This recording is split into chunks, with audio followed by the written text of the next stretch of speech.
Now we're going from inner city all the way as far as you can go to village. And to talk about regenerative villages and sustainable villages, we have James Ehrlich, who is the founder of ReGen Villages. James is also on the faculty of Stanford. He's on the faculty of Singularity University. He's got a long list of great accolades. And he's going to talk about regenerative villages. James? Thank you so much, Alicia. I really appreciate it. It's a deep honor for me to be participating. So I'm originally from New York City, born and raised. I moved out to Northern California to start a software company with a group of friends in the early 1990s. And I was surrounded by these beautiful, organic, biodynamic family farms up in Northern California. And I was learning a lot about the work of Rudolf Steiner and Buckminster Fuller and this idea of whole system, small plot family farms, which is all about symbiosis in nature. And also the work coming out of both Australia and France on the idea of what's called permaculture or permanent culture, dealing with food forests and berms and guilds and this whole beautiful concept of these entire ecosystems working together in a very low maintenance way for humans, but high abundant nutritional value. That really led me to this case study research on organic farms and farm to table communities. I was really, really interested in this idea of how neighborhoods are actually feeling better, feeling healthier, flourishing, if you will, around this abundant surplus of organic, delicious food at the doorstep. And that led to filming a popular television cooking show, which I produced and directed, which was called Organic Living. And the stories were more than about just the organic food and the farms. It was also about these technologies and these pieces in full integration with each other that were basically allowing us to look at how these communities could essentially be decentralized, off-grid, and healthy and safe.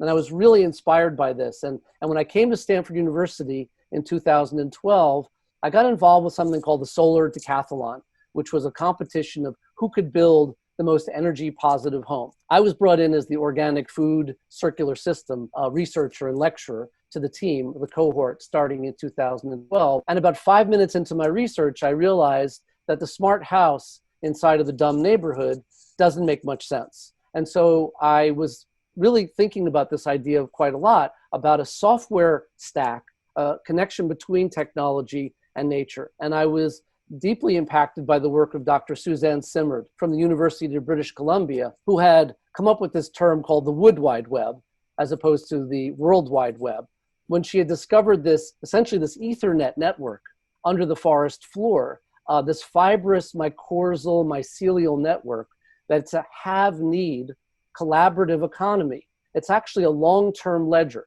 Her research proved that old growth Douglas fir trees were conveying nutrients, minerals, carbon, sugar, all kinds of goodies to these maple seedlings, different species trees, hundreds of meters away in the forest floor. And why would that be? Well, because the forest agreed that that maple tree should come to maturity because eventually someday it will have something delicious to give back to the community. I think it's quite a beautiful metaphor, I hope, for the future of a human economic long-term ledgers in relationship, especially to nature. So at Stanford, studying biomimicry and applying, basically mimicking nature to design thinking, we look at the fact that 30% of our DNA is actually mycorrhizal. And most recently, about 2 years ago, they discovered at a cosmological scale that galaxies are actually interconnected by these thin fibers of electromagnetic dark matter. And when simulated, it very much looks like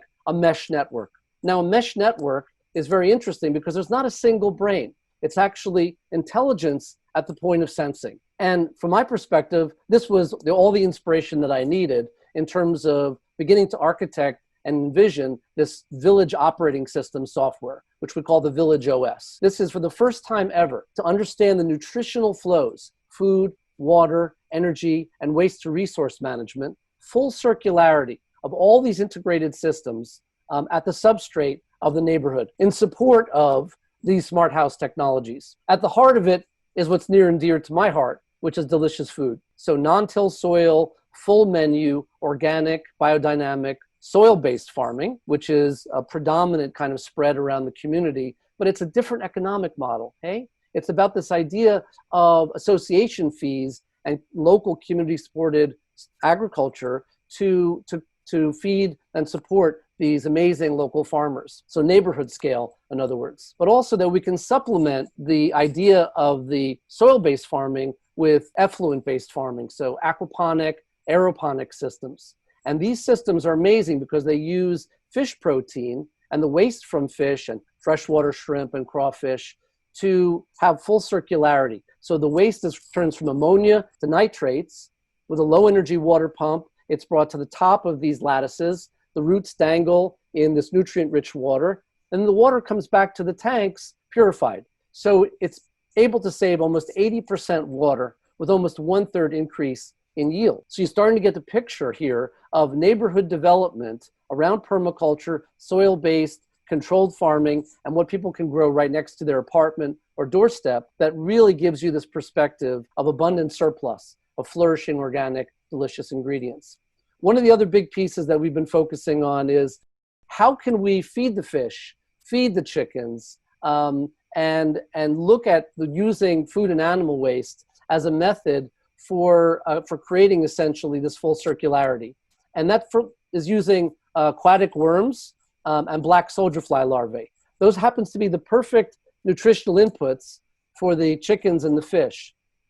And as they digest their own weight every day in food and animal waste, this anaerobic digestion is also the perfect input because it has this capability of becoming nutrient-rich, microbe-filled topsoil. So it is a restorative nutrient generator for spreading back out, even to grayfield and brownfield areas. So this restorative idea, this metabolic integration, you will, of the output of one system becoming the input of another is really the basis of our village operating system software. So the idea really of the smart, sentient neighborhood infrastructure that supports any number of smart homes. The primary goal of our software and how we're designing it right now is that it has two distinct features to it. The first is as a design tool to actually SimCity design a virtual regenerative neighborhood